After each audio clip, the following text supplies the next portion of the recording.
হৰাৰ পিছত কংগ্ৰেছ দলে বিভিন্ন ধৰণে আনন্দ কৰিছে। পৃথিৱীৰ গ্ৰিনিজ ৱৰ্ল্ড ৰেকৰ্ড এইটো ৰেকৰ্ড হ'ব হাৰা পাৰ্টিয়ে ফূৰ্তি কৰা আৰু হাৰা পাৰ্টিয়েও সম্বৰ্ধনা গ্ৰহণ কৰাৰ। মই তাৰ বিষয়ে ক'বলৈ নাযাওঁ। হাৰি সম্বৰ্ধনা ল'ম নে জিকি সম্বৰ্ধনা ল'ম সেয়া মোৰ ব্যক্তিগত পছন্দ, কিন্তু আজি আমি সম্বৰ্ধনা জনাইছো বিজয়ী বীৰসকলক। আমি বিজয়ী বীৰসকলক ইয়াত আমি সম্বৰ্ধনা জনাইছো। শ্ৰদ্ধাৰ ৰাইজ, কংগ্ৰেছ দলে এই নিৰ্বাচনত 80 লাখ ভোট লাভ কৰিছে।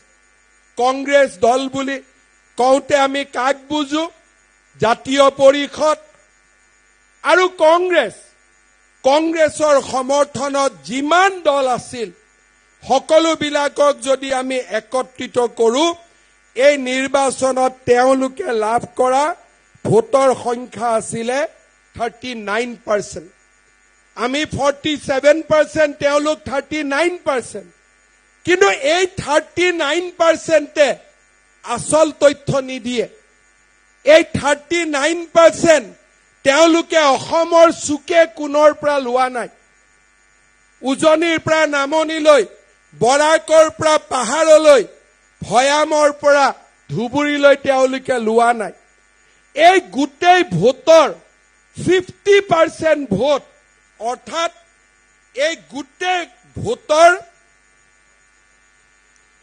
30 লাখ ভোট তেওঁলোকে মাত্ৰ 21টা সমষ্টিৰ পৰা লাভ কৰিছে।